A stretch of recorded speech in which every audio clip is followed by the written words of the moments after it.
different. I've been told that there were differences in the way that the victims were killed. Some were more severe than the other. And this week we heard the target attack walk back and then reverse it back to it being a target attack. I'll cut to the chase. Yeah. Their means of death don't match. Let's stop playing games, guys. I need somebody to step up and be an alpha. Be somebody to be a leader. Don't make me do it. I don't want to do it. He doesn't have to go up those steps. Warning. The following discussion includes real-life events and involves topics such as victims of crime, homicide, violence, and blood. Please proceed with caution if you find such themes distressing. Let me tell you how I ended up wondering about the clandestine tunnels that everyone's been talking about under Moscow, Idaho. So one of the insurmountable pieces of the puzzle here for me was, why are the police still guarding it? You guys are so sick of hearing me talk about this damn U-Haul. Crime, history here, okay? They made history when they rolled up in that U-Haul. They made history again by nearly marking their territory over this crime scene for almost a year. It's been close to a year now. And Moscow's still out there. All right, so my logical brain is like, why? But I'm thinking the amount of money, not just extended police resources, but then the security company, they bring out a freaking truck. They bring out a little camper thing. I don't know what you call that, like a little trailer thing. They're going to have a shindig. And you'll notice that the car is always strategically kind of blocking this area that would take you around to the back of the house. All right, so logically my brain goes, well, there's something immovable here. Something that it would take demolition and a cement casing to make Moscow PD walk away. Or security companies that are hired in place of Moscow PD, whatevs. Why? All right, why are they continuing to tell us stuff about what they're working on in the home, including here lately, the University of Idaho. I say here lately. It was at some point, okay? I have the article. You're probably looking at it at this voiceover now, hopefully, if everything went well. If not, I'm sorry. But U of I actually put out a statement being like, blah, blah, blah. We're not going to demo right now, but we're going to continue the asbestos work on top of a broken furnace they complained about. Moscow PD chief is talking with an interviewer who's probably just a Moscow PD chick, but whatever. No offense, Moscow PD woman, officer. Okay, she's asking him, who's paying the power. He's like, I don't know, someone is.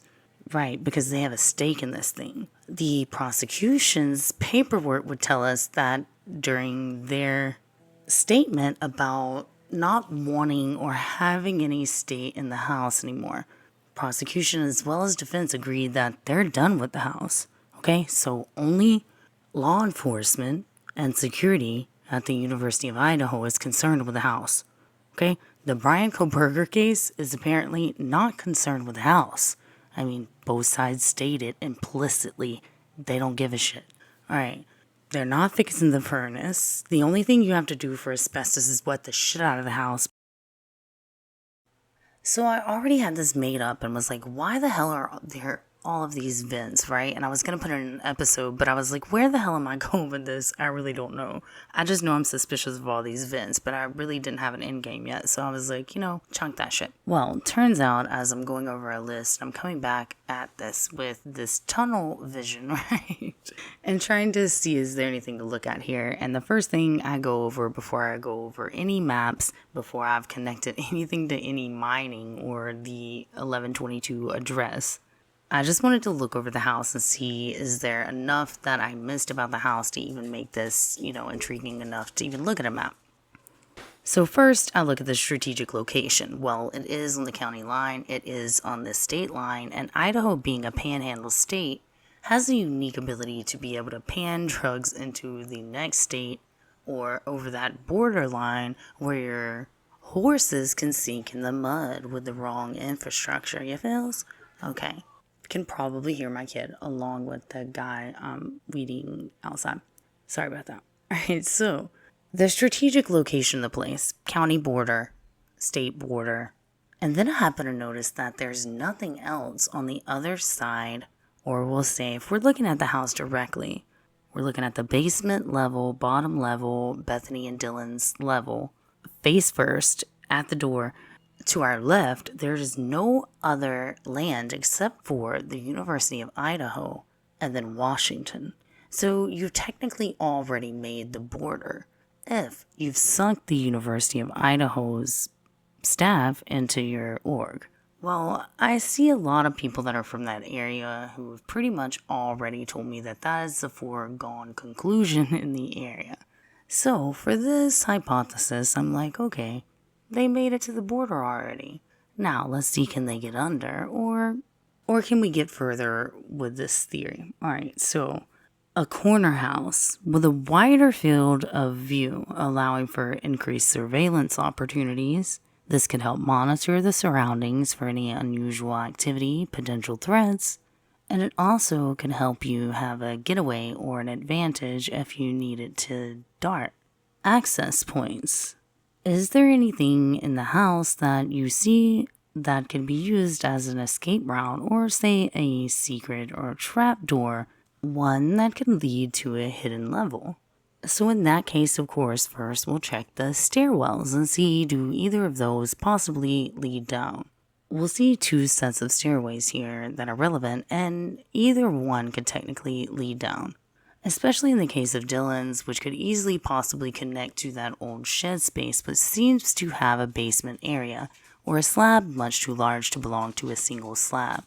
Increased privacy. Corner houses have less neighbors. They tend to have increased privacy.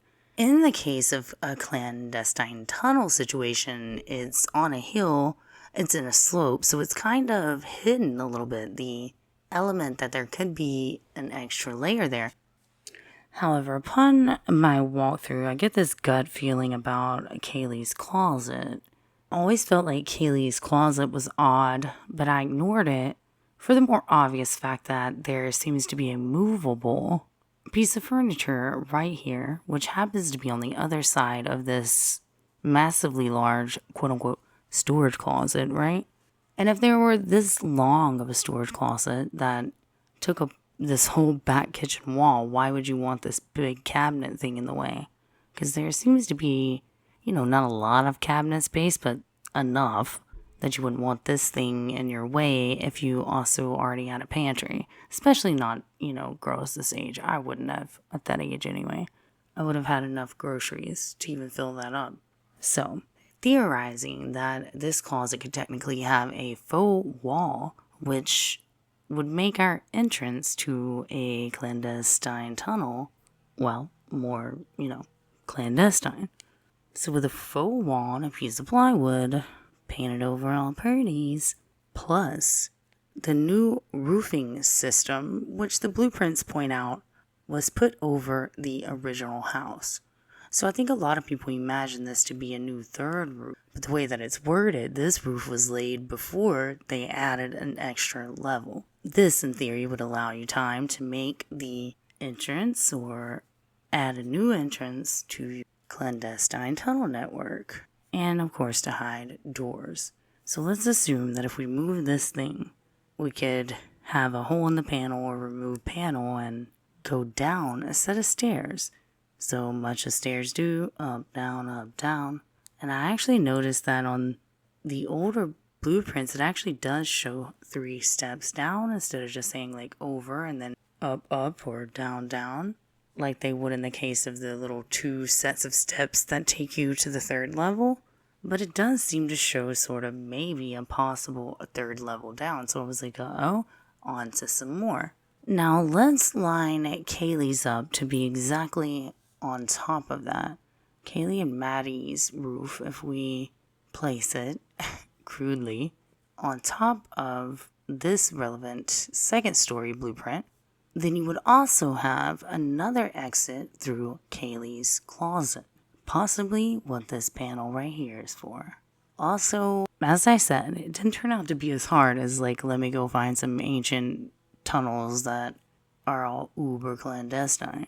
As it turns out, as we learned a little bit more about real estate yesterday, in the production of this video, access points to a clandestine network doesn't necessarily have to be as complicated as I thought.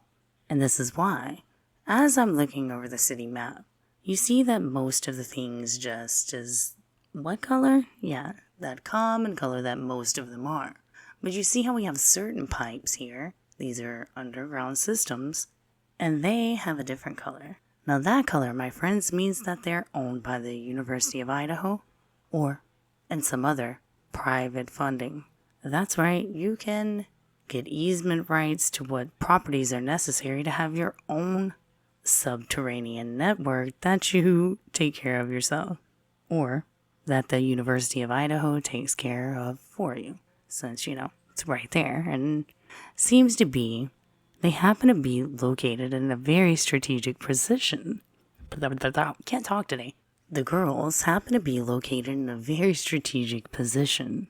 Now, once I figured out this whole manage your whole network, I went to the easiest one because it would have the largest amount of access space, meaning most of the spaces that would have to do with the stormwater infrastructure would allow for humans to fit, which could help, hide the entrance, make it easier to access and disguise and all that jazz. Because most of our stormwater infrastructures are underground, accessed by a simple manhole.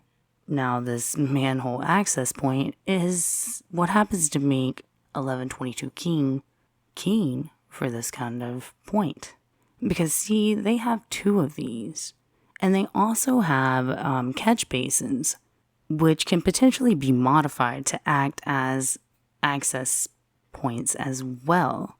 These could be designed to allow people to enter and exit the tunnel while appearing to be just doing a normal part of the drainage system. Do a normal part, repair a normal part. These would normally act as a debris collection system, but if the tunnel was being used frequently, you could either use this to prevent clogging or, like I said, to offer more access, more storage, or more opportunities to tap into that network. Now, what makes this ingenious is that if you're going through the storm drainage right there by your home, wow, you're able to access this underground network and tap it through a particular property. Now, as this one was strategically into a slope, it's kind of hidden from some sides. You don't even notice it's a 3-story, not to mention it surveys the entire neighborhood. That's exactly why Moscow PD as well as federal agents were all expanding the crime scene. This was theorized to be about finding the murder weapon, for which a lot of us criticized Moscow PD. Not gonna lie, I was right there with them. But guess what? If you double look, you can see them kind of surveying the geological line. Some of them almost even seem to be exerting pressure in the foot area, like, is this thing moving? Now, upon further attention, the girls seem to be in a lot of precarious signaling positions, which could be Now, people that are working high-value targets, such as a tunnel, which precludes national security, they'll be stuck relying this information through human activities, human intelligence, which encompasses a wide range of techniques and methods, including covert communication, surveillance, and then a debriefing of all of that information. So you have to take the context and the intent behind the messages. They're intentionally leaving a hidden message in their social media communications. It's a method of covert communication or signaling.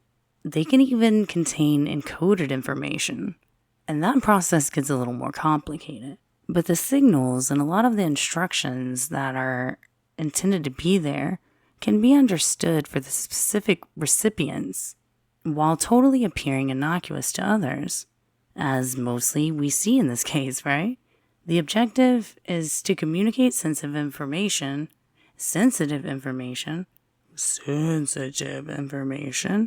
without attracting unwanted attention. And these girls are kind of badass at it. Hence, I don't really think they're informants. I think that they are full-blown, specially trained to do this. And this is going to bring a huge clash of people who've been arguing about them being drug dealers or whatnot. And I know there's going to be plenty of people that say, I think they had something to do with it. They were in on it. But, a good double agent would appear to be in on it. So it's really hard to tell, but let me tell you. I know that multiple of these girls are connected to blue families. So families that have been in operations with the military and police through generations. And I highly doubt that they're bumbling through such a high-value national security issue as mere informants. Now the thing is, double agent situations exist, and that's what it takes to get infiltration out of an organization. Meaning you'll be put into operative situations with people you don't necessarily 100% trust. That is why I believe that the girls never really actually slept alone. I think that they were partners. Xana and Ethan, Kaylee and Maddie, and then of course the two girls downstairs. So although they all appear to have bedrooms, obviously these bedrooms are being highly surveyed.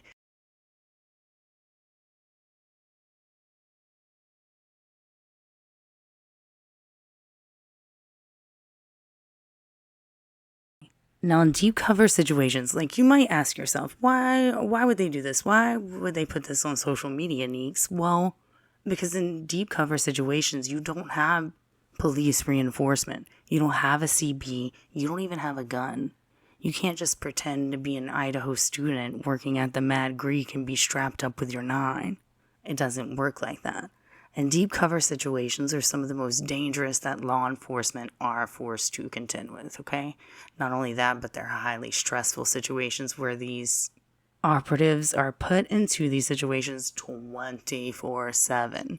Not only that, but, they're put into these doubly dangerous situations where they don't necessarily trust the people that they live with, and they also don't necessarily always feel good about what they're doing or good about things that they have to do to build trust. And in general, they're stuck leading double lives for long periods of time. That's why you'll have opportunities, where they're not necessarily in town. Either that or they'll be working with other joint task force in areas where they're lesser known as, those guys that are standing around pretending not to know you while they survey you. It really just depends, okay? But taking all of this into account this is just what I'll cover for this moment because I know that I'm going to end up making this run long. But at the Grub Truck video, what we are seeing is it appears that the person in the control buy with Kaylee thinks that she is the operative. So this is definitely something I see as a double agent situation. Because Kaylee full and well knows she's not the informant, but she certainly could be playing the informant. So she could be pretending not to know the individuals, and I'd almost bet my fucking house that that's what Maddie's doing. And let me tell you why. Because as I'm, watching and becoming aware of what's going on, and Maddie's fully aware of every operative that's there. And she may be acting drunk, or they can say whatever they want. She was walking between people, whatever. She was watching, and you'll see her watch, and you will see them see her watch. How Kill Bill is that? And I want them to know, and I want them to know that I know that they know. So she didn't want them to know, though, and damn sure they probably didn't. They just, they tend to tip in the, oh shit, they're getting suspicious. Let me get back to my normal routine. Oh, rub my honey's back. Because she happened to be looking at them right then, and they would adjust what they were doing with their partner that they're pretending to know. And one of my favorite comments about that was someone mentioning, oh, I bet they're loving our reactions to that. And swear to God, that's what I was thinking. It was like, man, no one even notices how big a fucking joint task force this is going on in the Grub Truck video, and I don't believe that. So, everyone was misled, right? Hoodie Guy is not as nefarious here as he may have seemed to the general public. And in fact, he is a handler, and his job as a handler is to split ways with the girls. So he's actually not angry here. He's pretending. He's like, what the fuck? Oh, well, guess I'll go home then. Dirty derp. That was what was supposed to happen, okay? That, he watches, make sure that He's standing back up. He's probably armed while they are not. He's making sure that he doesn't need to whip that out. You'll also notice that Maddie might be armed too, honestly, because her jacket is pulling down, son, and it's huge. And that's something. Operational awareness, situational awareness, operational awareness. Okay, I've been late to the whole Linda Lane coverage, but I've noticed a few people going, how is this connected to the murders? Well, I wasn't sure about that answer and was totally planning on running it down or just asking you guys like, yo, what's up with the Linda Lane? But if they didn't previously have a connection, and you guys totally need to fill me in, whatever that connection was if they did, but I did notice that they also have an opening. And it also appears that now, what is really heartbreaking is that I believe that a lot of these guys' parents are probably, doing their own parts, whether that be administratively or inside of the operation itself, as is the case with Kaylee's brother and probably her sister. And they would be facing like espionage and possibly even treasonous charges to ever open their mouth about it to the public. So imagine how cringeworthy it is to be involved in an investigation with a task force and or a local government which has been accused of kickbacks, bribery, fraud, and infiltration by a racist hate group recently indicted in droves. And it really adds to the pain that they could be going through. I mean, Ethan's parents have claimed they're not even coming to the trial, which one can imagine how terrible trial is anyway. But I also can't imagine a parent choosing not to go while simultaneously supporting the defendant being accused. And, they can say otherwise publicly, but I'll continue to view that with scrutiny, or like a less pejorative word. But I've noticed, and I'm putting together also the rest of this tunnel group that I know about, right? So that if you're interested, you can continue to go over this with me. But I just wanted to put out some of the preliminary reasons why it may not be as big of a conspiracy as one thought. Now, before we really wrap, I want us to connect with this train of thought that, Bryan has been completing school for things that would make him very qualified as a special agent of all sorts. And, we're talking mad money, GS 14 and up. For all of those qualifications plus any experience. We know that he applied for an internship at the Pullman Police Department according to the court paperwork. Now, of course, it's never specified whether he got that internship or not. And, I read a book one time fictionally about a story just like this where he did.